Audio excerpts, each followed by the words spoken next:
Hello friends, நான் உங்களோட மலர் பேசுகிறேன். நான் ஸ்கோர் கிளவரில் ஒரு இங்கிலீஷ் லாங்குவேஜ் எக்ஸ்பர்ட்டாக இருக்கேன். இன்னைக்கு April 8, 2026 அன்னைக்கு த ஹிந்து நியூஸ் பேப்பரில் வந்த 2 டெய்லி எடிட்டோரியல்ஸை நாம் ரொம்ப தெளிவாக பார்க்க போகிறோம். இது ஒரு ஷார்ட் பிரேக் டவுன் தான். உங்களுடைய எக்ஸாம்ஸ்க்கு தேவைப்படுற ரொம்ப டீட்டெயில்டு பிரேக் டவுன் எங்களுடைய எடிட்டோரியல் அனாலிசிஸ் வெப்சைட்டில் இருக்குது. அந்த வெப்சைட்டில் ஒவ்வொரு எடிட்டோரியலையும் சென்டென்ஸ் ஸ்ட்ரக்சரை பேஸ் பண்ணி ஃப்ரேஸ் பை ஃப்ரேஸ் பிரித்து ஒவ்வொரு ஃப்ரேஸுக்கும் ஒகாபுலரி, தமிழ் டிரான்ஸ்லேஷன், அப்புறம் சிம்பிளிஃபைடு இங்கிலீஷ் கொடுத்துருக்கோம். அது மட்டும் இல்லாமல் அந்த சென்டென்ஸோட கான்டெக்ஸ்ட், பேக்ரவுண்ட், 5 பாயிண்ட் சம்மரி, அப்புறம் எடிட்டோரியலோட டோன் எல்லாமே தெளிவாக எக்ஸ்பிளைன் பண்ணியிருப்போம். கூடவே எக்ஸாம் ஸ்டாண்டர்ட் ரீடிங் காம்ப்ரிஹென்ஷன் கொஸ்டின்ஸும் ஒவ்வொரு எடிட்டோரியலுக்கும் இருக்கு. அந்த வெப்சைட்டோட லிங்க் டிஸ்கிரிப்ஷனில் கொடுத்துருக்கேன், மறக்காம செக் பண்ணுங்க. ஸ்கோர் கிளவரில் நாங்கள் டெய்லி ப்ரீமியம் எடிட்டோரியல் ஒகாபுலரி பிடிஎஃப்ஸும் ப்ரொவைட் பண்ணுறோம். இந்த பிடிஎஃப்ஸ் எங்கள் ஸ்கோர் கிளவர் டெலிகிராம் சேனலில் டோட்டலி ஃப்ரீயாக கிடைக்கும். சேனல்ல ஜாயின் பண்றதுக்கான லிங்க்கும் டிஸ்கிரிப்ஷன்ல இருக்கு. இன்னொரு முக்கியமான விஷயம் ஃப்ரெண்ட்ஸ், இந்த பாட்காஸ்ட் கேட்கும்போது ஏதாச்சும் எக்ஸ்பிளனேஷன் புரியலன்னா feel free to pause and analyse every sentence. Meaning புரிஞ்சதுக்கு அப்புறம் முடிஞ்சா அந்த சென்டென்ஸை 2 தடவை கொஞ்சம் சத்தமா படிச்சு பாருங்க. பிகினர்ஸ் இந்த மாதிரி தொடர்ந்து பண்ணிட்டு வந்தீங்கன்னா கண்டிப்பா ஒரு 6 மந்த்ஸ்ல உங்களோட இங்கிலீஷ் நாலேஜ் டிராஸ்டிக்கா இம்ப்ரூவ் ஆகும். சரி, இப்போ நாம ஃபர்ஸ்ட் எடிட்டோரியலை பார்க்கலாம்.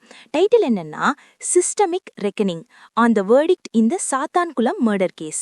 Subtitle: The Sathankulam verdict should sensitize the police against use of excessive force. Police கொடூரத்தால் பாதிக்கப்பட்ட ஆதரவற்றவர்களுக்கு நீதி வழங்க ஒரு சில விஷயங்களின் ஒருங்கிணைப்பு தேவைப்படுகிறது. An actively engaged judiciary, அதாவது ஒரு தீவிரமாக செயல்படும் நீதித்துறை. The courage of victims and witnesses to speak out against the khaki fraternity. காவல்துறையினருக்கு எதிராக பேசும் தைரியம் பாதிக்கப்பட்டவர்களுக்கும் சாட்சிகளுக்கும் இருக்க வேண்டும். And a determined investigation to assemble irrefutable evidence. மற்றும் மறுக்க முடியாத ஆதாரங்களை சேகரிக்க ஒரு உறுதியான விசாரணை தேவைப்படுகிறது. இந்த வாக்கியத்துல ஹேப்லெஸ் அப்படின்னா ஆதரவற்ற அல்லது துரதிர்ஷ்டவசமான அர்த்தம். புரூட்டாலிட்டி அப்படின்னா கொடூரம் அர்த்தம். காக்கி ஃப்ரெட்டர்னிட்டி அப்படின்னா காவல்துறையினரை குறிக்கும் ஒரு வார்த்தை. இர்ரெஃப்யூட்டபிள் அப்படின்னா மறுக்க முடியாத அர்த்தம். All these factors perfectly aligned to uncover the truth. இந்த எல்லா காரணிகளும் உண்மையை வெளிக்கொணர கச்சிதமாக ஒருங்கிணைந்தன. Behind the custodial killing of an innocent trader Jayaraj and his son Bennix. அப்பாவி வியாபாரியான ஜெயராஜ் மற்றும் அவரது மகன் பெனிக்ஸ் ஆகியோரின் காவல் மரணத்தின் பின்னணியில் உள்ள who were tortured at the Sathankulam police station in Thoothukudi, Tamil Nadu 6 years ago. அவர்கள் 6 ஆண்டுகளுக்கு முன்பு தமிழ்நாடு தூத்துக்குடியில் உள்ள சாத்தான்குளம் காவல் நிலையத்தில் சித்திரவதை செய்யப்பட்டனர். இந்த வாக்கியத்துல கஸ்டோடியல் கில்லிங் அப்படின்னா போலீஸ் காவலில் நடக்கும் மரணம் அல்லது கொலையை குறிக்கும். Relying on the CBI scientific evidence, சிபிஐயின் அறிவியல் பூர்வமான ஆதாரங்களை நம்பி despite early attempts to destroy it. ஆரம்பத்தில் அந்த ஆதாரங்களை அழிக்க முயற்சிகள் நடந்த போதிலும் a trial court in Madurai has now convicted all 9 policemen arraigned in the case. மதுரையில் உள்ள ஒரு விசாரணை நீதிமன்றம் தற்போது இந்த வழக்கில் குற்றம் சாட்டப்பட்ட 9 காவலர்களுக்கும் தண்டனை வழங்கியுள்ளது. இந்த வாக்கியத்துல கன்விக்டட் அப்படின்னா குற்றவாளிகள் என தீர்ப்பளிக்கப்பட்டுள்ளதுன்னு அர்த்தம். arraigned அப்படின்னா குற்றம் சாட்டப்பட்டு நீதிமன்றத்தில் நிறுத்தப்பட்டன்னு அர்த்தம். A 10th accused had died earlier of COVID-19. 10வது குற்றவாளி முன்னதாகவே COVID-19 நோயால் இறந்துவிட்டார். While the awarding of the death penalty to the convicts militates against the principle of rehabilitative justice. குற்றவாளிகளுக்கு மரண தண்டனை வழங்குவது என்பது ஒருவரை திருத்தி நல்வழிப்படுத்தும் நீதிமுறைக்கு எதிராக செயல்பட்டாலும் the conviction sends a strong message to those in uniform. இந்த தண்டனை சீருடையில் இருக்கும் காவலர்களுக்கு ஒரு வலுவான செய்தியை அனுப்புகிறது. Who assume the power to wield force against unarmed citizens. ஆயுதமற்ற குடிமக்களுக்கு எதிராக படைபலத்தை பயன்படுத்தும் அதிகாரம் தங்களுக்கு இருப்பதாக நினைப்பவர்களுக்கு as if it were a statutory right. அது அவர்களின் சட்டபூர்வமான உரிமை என்பது போல. இந்த வாக்கியத்துல militates against அப்படின்னா எதிராக செயல்படுகிறது அல்லது முரண்படுகிறதுன்னு அர்த்தம். rehabilitative justice அப்படின்னா ஒருவரை திருத்தி நல்வழிப்படுத்தும் நீதிமுறை. wield force அப்படின்னா படைபலத்தை அல்லது அதிகாரத்தை பிரயோகிப்பது. statutory right அப்படின்னா சட்டபூர்வமான உரிமை. This case case might have passed off as yet another suspicious custodial death. இந்த வழக்கு மற்றொரு சந்தேகத்திற்குரிய காவல் மரணமாக அப்படியே கடந்து போயிருக்கும். But for overwhelming evidence of torture and public outrage. ஆனால் மிகப்பெரிய அளவிலான சித்திரவதை ஆதாரங்களும் பொதுமக்களின் கொந்தளிப்பு இதை மாற்றியது. இந்த வாக்கியத்துல passed off அப்படின்னா அப்படியே கடந்து போயிருக்கும் அர்த்தம். overwhelming அப்படின்னா மிகப்பெரிய அல்லது அதிகப்படியான அர்த்தம். outrage அப்படின்னா கடும் கோபம் அல்லது கொந்தளிப்புன்னு அர்த்தம். The police picked up Jayaraj on false charges of violating lockdown conditions during the pandemic. Corona பெருந்தொற்று காலத்தில் ஊரடங்கு விதிகளை மீறியதாக ஜெயராஜை காவல்துறையினர் பொய் குற்றச்சாட்டில் கைது செய்தனர். And Benix was detained later. பின்னர் பெனிக்ஸும் காவலில் வைக்கப்பட்டார். When he confronted them for assaulting his father. தனது தந்தையை தாக்கியதற்காக அவர் காவல்துறையினரை எதிர்த்து கேட்டபோது. இந்த வாக்கியத்துல detained அப்படின்னா கைது செய்து காவலில் வைக்கப்படுதல் அர்த்தம். confronted அப்படின்னா எதிர்த்து கேட்டார் அர்த்தம். The two men were stripped. அந்த இரு ஆடவர்களும் ஆடைகள் களையப்பட்டனர். brutally beaten overnight. இரவு முழுவதும் கொடூரமாக தாக்கப்பட்டனர். and even forced to clean their own blood with their clothes. மேலும் அவர்களின் சொந்த இரத்தத்தை அவர்களின் ஆடைகளை வைத்தே சுத்தம் செய்ய கட்டாயப்படுத்தப்பட்டனர். After registering an FIR on trumped up charges. பொய்யாக புனையப்பட்ட குற்றச்சாட்டுகளின் பேரில் முதல் தகவல் அறிக்கை பதிவு செய்த பிறகு the injured men were produced before a government doctor. காயமடைந்த அந்த நபர்கள் ஒரு அரசு மருத்துவருக்கு முன்பு ஆஜர்படுத்தப்பட்டனர். who dubiously issued a fit for remand report. அந்த மருத்துவர் சந்தேகத்திற்குரிய வகையில் காவலில் வைக்க தகுதியானவர்கள் என்ற அறிக்கையை வழங்கினார். இந்த வாக்கியத்துல trumped up அப்படின்னா பொய்யாக புனையப்பட்ட அர்த்தம். dubiously அப்படின்னா சந்தேகத்திற்குரிய வகையில் அர்த்தம். the jurisdictional magistrate to mechanically remanded them to judicial custody. அதிகார வரம்பிற்கு உட்பட்ட மேஜிஸ்ட்ரேட்டும் எந்த ஒரு ஆய்வுமின்றி இயந்திரத்தனமாக அவர்களை நீதிமன்ற காவலில் அடைத்தார். ultimately leading to their deaths. அது இறுதியில் அவர்களின் மரணத்தை வகுவைத்தது. இந்த வாக்கியத்துல மெக்கானிக்கலி அப்படின்னா இயந்திரத்தனமாக அல்லது எதையும் ஆராயாமல் செயல்படுவது அர்த்தம். that the policemen felt entitled was evident. காவலர்கள் தங்களுக்கு எல்லாம் உரிமை இருக்கிறது என்று நினைத்தது தெளிவாக தெரிந்தது. when a judicial magistrate found the atmosphere at the station hostile and intimidating. ஒரு judicial magistrate காவல் நிலையத்தின் சூழ்நிலை விரோதமாகவும் பயமுறுத்தும் வகையிலும் இருந்ததை கண்டறிந்த போது. இந்த வாக்கியத்துல entitled அப்படின்னா தங்களுக்கு எல்லாம் உரிமை இருக்கிறது என்ற நினைப்புன்னு அர்த்தம். hostile அப்படின்னா விரோதமான அர்த்தம். intimidating அப்படின்னா பயமுறுத்தும் வகையில் அர்த்தம். Justices P.N. Prakash and B. Pugazhendhi of the Madurai bench of the Madras High Court. Chennai உயர் நீதிமன்ற மதுரை கிளையின் நீதிபதிகள் P.N. Prakash மற்றும் P. புகழேந்தி ஆகியோர் having taken suo motu cognizance. தாமாக முன்வந்து இந்த வழக்கை விசாரணைக்கு எடுத்துக்கொண்டு in an extraordinary direction asked revenue officials to take control of the station to safeguard evidence. ஒரு அசாதாரண உத்தரவின் மூலம் ஆதாரங்களை பாதுகாப்பதற்காக காவல் நிலையத்தை தங்கள் கட்டுப்பாட்டிற்குள் கொண்டுவர வருவாய்த்துறை அதிகாரிகளுக்கு உத்தரவிட்டனர். இந்த வாக்கியத்துல suo motu cognizance அப்படின்னா ஒரு நீதிமன்றம் தாமாக முன்வந்து வழக்கை விசாரணைக்கு எடுத்துக்கொள்ளுதல் அர்த்தம். The turning point came. இதற்கான திருப்புமுனை எப்போது வந்தது என்றால் a head constable Revathi testified against her colleagues. Revathi என்ற ஒரு தலைமை காவலர் தனது சக ஊழியர்களுக்கு எதிராக சாட்சியம் அளித்த போது. இந்த வாக்கியத்துல testified அப்படின்னா சாட்சியம் அளித்தார் அர்த்தம். The CBI established that blood samples recovered from the station matched the victim's DNA. காவல் நிலையத்திலிருந்து மீட்கப்பட்ட இரத்த மாதிரிகள் பாதிக்கப்பட்டவர்களின் DNA உடன் பொருந்துவதை CBI நிரூபித்தது. While call data records confirmed the presence of both the victims and the accused at the time of the crime. அதே வேளையில் கால் data records குற்றத்தின் போது பாதிக்கப்பட்டவர்கள் மற்றும் குற்றம் சாட்டப்பட்டவர்கள் இருவருமே அங்கு இருந்ததை உறுதி செய்தது. Ceiling the case. இது இந்த வழக்கை உறுதியாக்கி முடிவுக்கு கொண்டு வந்தது. இந்த வாக்கியத்துல சீலிங் த கேஸ் அப்படின்னா வழக்கை உறுதியாக்கியது அல்லது சந்தேகத்திற்கு இடமின்றி முடிவுக்கு கொண்டு வந்ததுன்னு அர்த்தம். The trial court appears to have applied uniform proportionality. விசாரணை நீதிமன்றம் ஒரே மாதிரியான விகிதாச்சாரத்தை பயன்படுத்தியதாக தெரிகிறது. In assigning culpability to all accused. குற்றம் சாட்டப்பட்ட அனைவருக்கும் குற்றத்தின் பொறுப்பை வழங்குவதில். இந்த வாக்கியத்துல culpability அப்படின்னா குற்றத்தின் பொறுப்பு அல்லது குற்ற உணர்வுன்னு அர்த்தம். This may not withstand scrutiny in higher courts. இது உயர் நீதிமன்றங்களின் ஆய்வை தாங்கி நிற்காமல் போகலாம். As seen in the Rajiv Gandhi assassination case. Rajiv Gandhi படுகொலை வழக்கில் காணப்பட்டது போல. Where the Supreme Court in 1999 upheld the death sentences of only 4 of the 26 convicted by the Tada court. அதில் 1999 தடா நீதிமன்றத்தால் குற்றவாளிகள் என தீர்ப்பளிக்கப்பட்ட 26 பேரில் 4 பேரின் மரண தண்டனையை மட்டுமே உச்ச நீதிமன்றம் உறுதி செய்தது. இந்த வாக்கியத்துல withstand scrutiny அப்படின்னா ஆய்வை தாங்கி நிற்பதுன்னு அர்த்தம். upheld அப்படின்னா உறுதி செய்ததுன்னு அர்த்தம். நெவர்தலெஸ், இருந்த போதிலும், the convictions should help sensitise the police. இந்த தண்டனைகள் காவல்துறையினருக்கு உணர்வுபூர்வமாக ஒரு விஷயத்தை புரிய வைக்கும். That excesses will not go unpunished, அதாவது வரம்பு மீறல்கள் தண்டிக்கப்படாமல் போகாது என்பதை. இந்த வாக்கியத்துல சென்சிடைஸ் அப்படின்னா உணர்வுபூர்வமாக புரிய வைப்பதுன்னு அர்த்தம். எக்ஸசஸ் அப்படின்னா வரம்பு மீறல்கள் அர்த்தம். இந்த ஃபர்ஸ்ட் எடிட்டோரியலோட டோன் என்னன்னு பாத்தீங்கன்னா அனலிட்டிக்கல். ஏன்னா ஆத்தர் இதுல சாத்தான் குளம் வழக்குல கிடைச்ச தீர்ப்பை பத்தி ரொம்ப ஆழமா பகுப்பாய்வு செஞ்சிருக்காரு.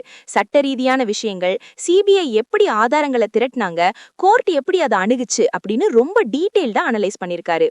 அடுத்த எடிட்டோரியல் போறதுக்கு முன்னாடி ஒரு சின்ன தகவலை உங்க கூட ஷேர் பண்ணிக்க ஆசைப்படுறேன். நீங்க வொக்காபுலரிஸ், இடியம்ஸ் அண்ட் ஃப்ரேசஸ், அப்புறம் ஃப்ரேசல் வெர்ப்ஸ் இதெல்லாமே ஈஸியா ஞாபகம் வச்சுக்கணுமா? அப்ப கண்டிப்பா கூகுள் பிளே ஸ்டோர்ல இருக்கிற ஸ்கோர் கிளவர் ஆப்பை டவுன்லோட் பண்ணுங்க. இந்த ஆப்ல ஒரு unique new learning technique use பண்ணிருக்காங்க. அதாவது நீங்க ஒரு தடவை படிக்கிற விஷயத்தை எப்பவும் மறக்கவே மாட்டீங்க. ஆமா ஃப்ரெண்ட்ஸ், ஒரு இன்ஃபர்மேஷனை நீங்க எப்ப மறப்பீங்கன்னு இந்த ஆப் ப்ரெடிக்ட் பண்ணி அதுக்கு ஏத்த மாதிரி உங்களை ரிவைஸ் பண்ண வைக்கும். சோ நீங்க படிச்சதை லைஃப் டைம்ல மறக்கவே மாட்டீங்க. அப்புறம் இந்த புது பாட்காஸ்ட் இனிஷியேட்டிவ் பத்தின உங்களோட ஃபீட்பேக்கை கமெண்ட்ஸ்ல சொல்லுங்க. இந்த பாட்காஸ்ட் கிரியேட் பண்றதுக்கு நிறைய எஃபர்ட் போட்டிருக்கோம். சோ உங்களோட சப்போர்ட் எங்களுக்கு ரொம்ப முக்கியம். ஒரு லைக். ஓகே ஃப்ரெண்ட்ஸ், இப்போ நம்ம செகண்ட் எடிட்டோரியல்குள்ள போலாம். Title 2+1 on the April 9 Assembly elections in Kerala, Assam and Puducherry. Subtitle: Anti-incumbency is not a strong factor in the two states and one UT going to polls. Public campaigning for the April 9 Assembly elections in Kerala, Assam and Puducherry concluded on Tuesday. Kerala, Assam மற்றும் புதுச்சேரியில் April 9ஆம் தேதி நடைபெற உள்ள சட்டமன்ற தேர்தலுக்கான பொது பிரச்சாரம் செவ்வாய்க்கிழமை முடிவடைந்தது. And voting will take place in a single phase across all 3 regions. மேலும் 3 பகுதிகளிலும் ஒரே கட்டமாக வாக்குப்பதிவு நடைபெறும். 126 seats in Assam, 140 in Kerala and 30 in Puducherry. அசாமுக்கு 126 தொகுதிகளும், கேரளாவுக்கு 140 தொகுதிகளும், புதுச்சேரிக்கு 30 தொகுதிகளும் உள்ளன. The results will be declared on May 4. தேர்தல் முடிவுகள் மே 4ஆம் தேதி அறிவிக்கப்படும். In Kerala, the incumbent LDF led by Chief Minister Pinarayi Vijayan. கேரளாவில் முதலமைச்சர் பினராயி விஜயன் தலைமையிலான தற்போது பதவியிலுள்ள LDF கூட்டணி is seeking a third consecutive term. தொடர்ந்து 3வது முறையாக ஆட்சியை பிடிக்க முயல்கிறது. இந்த வாக்கியத்துல இன்கம்பென்ட் அப்படின்னா தற்போது பதவியில் உள்ளன்னு அர்த்தம். கன்செக்யூட்டிவ் அப்படின்னா தொடர்ச்சியான அர்த்தம். No alliance has achieved such a feat in the state. அந்த மாநிலத்தில் எந்த ஒரு கூட்டணியும் இப்படி ஒரு சாதனையை செய்ததில்லை. But the LDF mounted an audacious campaign. ஆனால் LDF ஒரு துணிச்சலான பிரச்சாரத்தை மேற்கொண்டது. Premised on a claim that there is no alternative to the LDF. LDF-க்கு மாற்று இல்லை என்ற வாதத்தின் அடிப்படையில். இந்த வாக்கியத்துல feat அப்படின்னா சாதனைன்னு அர்த்தம். audacious அப்படின்னா துணிச்சலானன்னு அர்த்தம். premised அப்படின்னா அடிப்படையில் அமைந்ததுன்னு அர்த்தம். The emergence of the BJP. பாஜகவின் எழுச்சி. It won its first Lok Sabha seat in the state in 2024. அது 2024இல் அந்த மாநிலத்தில் தனது முதல் மக்களவை தொகுதியை வென்றது.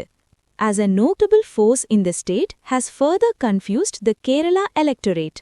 மாநிலத்தில் ஒரு குறிப்பிடத்தக்க சக்தியாக அது உருவானது கேரள வாக்காளர்களை மேலும் குழப்பத்தில் ஆழ்த்தியுள்ளது. இந்த வாக்கியத்துல எலெக்டோரேட் அப்படின்னா வாக்காளர்கள் அர்த்தம். Each of the 3 formations has accused the other 2. 3 கூட்டணிகளில் ஒவ்வொன்றும் மற்ற இரண்டையும் குற்றம் சாட்டியுள்ளன. Of having an understanding beneath the open posturing. வெளிப்படையான நிலைப்பாட்டிற்கு அடியில் ஒரு ரகசிய புரிதல் இருப்பதாக. இந்த வாக்கியத்துல ஃபார்மேஷன்ஸ் அப்படின்னா கூட்டணிகள் அல்லது அரசியல் அமைப்புகள்னு அர்த்தம். ஓப்பன் போஸ்டரிங் அப்படின்னா வெளிப்படையான நிலைப்பாடு அல்லது நடிப்புன்னு அர்த்தம். The UDF is attempting to convert the momentum. UDF கூட்டணி அந்த வேகத்தை மாற்ற முயற்சிக்கிறது. That it gained in the Lok Sabha and local body elections. அது மக்களவை மற்றும் உள்ளாட்சி தேர்தல்களில் பெற்ற அந்த வேகத்தை into an assembly victory. ஒரு சட்டமன்ற வெற்றியாக. இந்த வாக்கியத்துல மொமெண்டம் அப்படின்னா வேகம் அல்லது உந்து சக்தின்னு அர்த்தம். The LDF is counting on its 10 years of welfare governance. LDF கூட்டணி தனது 10 ஆண்டுகால மக்கள் நல ஆட்சியை நம்பியிருக்கிறது. இந்த வாக்கியத்துல கவுண்டிங் ஆன் அப்படின்னா நம்பி இருக்கிறதுன்னு அர்த்தம். வெல்ஃபேர் கவர்னன்ஸ் அப்படின்னா மக்கள் நல ஆட்சின்னு அர்த்தம். The Congress has replicated its model of guarantees. Congress கட்சி தனது தேர்தல் வாக்குறுதிகள் மாடலை அப்படியே பின்பற்றியுள்ளது. Covering key vote blocks such as college students and women. கல்லூரி மாணவர்கள் மற்றும் பெண்கள் போன்ற முக்கிய வாக்கு வங்கிகளை குறிவைத்து. இந்த வாக்கியத்துல ரெப்ளிகேட்டட் அப்படின்னா அப்படியே பின்பற்றியுள்ளது அல்லது நகலெடுத்துள்ளதுன்னு அர்த்தம். The party managed to resolve the internal disputes over ticket distribution. Seat ஒதுக்கீடு தொடர்பான உட்கட்சி மோதல்களை கட்சி ஒரு வழியாக தீர்த்துவிட்டது. But senior leaders are angling for the chief minister's post. ஆனால் மூத்த தலைவர்கள் முதலமைச்சர் பதவிக்கு குறிவைக்கிறார்கள். Counting their chickens before they hatch. தேர்தல் நடப்பதற்கு முன்பே அதன் பலனை எண்ணி அவர்கள் மகிழ்கிறார்கள். இந்த வாக்கியத்துல angling for அப்படின்னா குறிவைக்கிறார்கள் அல்லது வலை வீசுகிறார்கள்னு அர்த்தம். Counting their chickens before they hatch அப்படின்னா ஒரு விஷயம் நடப்பதற்கு முன்பே அதன் பலனை எண்ணி மகிழ்வது போன்ற ஒரு இடியம். The CPIM had to contend with at least 4 of its senior leaders leaving the party. CPIM கட்சி அதன் மூத்த தலைவர்கள் குறைந்தது 4 பேராவது கட்சியை விட்டு வெளியேறுவதை சமாளிக்க வேண்டியிருந்தது. And contesting as UDF candidates. மேலும் அவர்கள் UDF வேட்பாளர்களாக போட்டியிடுவதையும். இந்த வாக்கியத்துல கண்டென்ட் வித் அப்படின்னா சமாளிக்க வேண்டியிருந்ததுன்னு அர்த்தம். In Assam, the campaign has been dominated by Chief Minister Himanta Biswa Sarma. அசாமில் முதலமைச்சர் ஹிமந்தா பிஸ்வா சர்மாவின் பிரச்சாரமே ஆதிக்கம் செலுத்துகிறது. Who is seeking a second term and a third for the BJP-led NDA. அவர் 2வது முறையாகவும் பாஜக தலைமையிலான தேசிய ஜனநாயக கூட்டணிக்கு 3வது முறையாகவும் ஆட்சியை பிடிக்க முயல்கிறார். He has formulated a strident version of anti-Muslim rhetoric. அவர் முஸ்லிம்களுக்கு எதிரான வெற்று பேச்சுகளின் ஒரு கடுமையான வடிவத்தை உருவாக்கியுள்ளார். Hindutva and indigenous identity politics and welfare schemes. Hindutva மற்றும் பூர்வீக அடையாள அரசியல் மற்றும் நலத்திட்டங்கள் குறிப்பாக சுமார் 40 லட்சம் பெண்களுக்கு ஒரு நோடோய் நேரடி பண பரிமாற்ற திட்டம் ஆகியவற்றை முன்னிறுத்துகிறார். இந்த வாக்கியத்துல ஸ்ட்ரைடன்ட் அப்படின்னா கடுமையான அல்லது கூச்சலிடும்னு அர்த்தம். ரெட்டரிக் அப்படின்னா பேச்சுத்திறன் அல்லது வெற்று பேச்சுகள்னு அர்த்தம். இண்டிஜீனியஸ் அப்படின்னா பூர்வீகன்னு அர்த்தம். Other promises by the BJP are measures against illegal encroachment. பாஜகவின் மற்ற வாக்குறுதிகள் சட்டவிரோத ஆக்கிரமிப்புகளுக்கு எதிரான நடவடிக்கைகள். Implementation of the Immigrants Expulsion from Assam Act. அசாமிலிருந்து குடியேற்றியவர்களை வெளியேற்றும் சட்டத்தை அமல்படுத்துதல். A uniform civil code excluding tribal areas. பழங்குடியினர் பகுதிகளை தவிர்த்து பொது சிவில் சட்டத்தை கொண்டுவருதல். And 2 lakh government jobs. மற்றும் 2 லட்சம் அரசு வேலைகள் ஆகியவை. இந்த வாக்கியத்துல என்க்ரோச்மெண்ட் அப்படின்னா ஆக்கிரமிப்புன்னு அர்த்தம். The campaign concluded with Congress responding in kind. Congress கட்சி அதே வழியில் பதிலடி கொடுத்தோடு பிரச்சாரம் முடிவடைந்தது. To Mr. Sarma's highly personalized campaign against Congress's campaign leader Gaurav Gogoi. காங்கிரசின் பிரச்சார தலைவர் கௌரவ் கோகோய்க்கு எதிரான திரு சர்மாவின் மிகவும் தனிப்பட்ட பிரச்சாரத்திற்கு. Mr. Sarma has been alleging that Mr. Gogoi has links with Pakistan.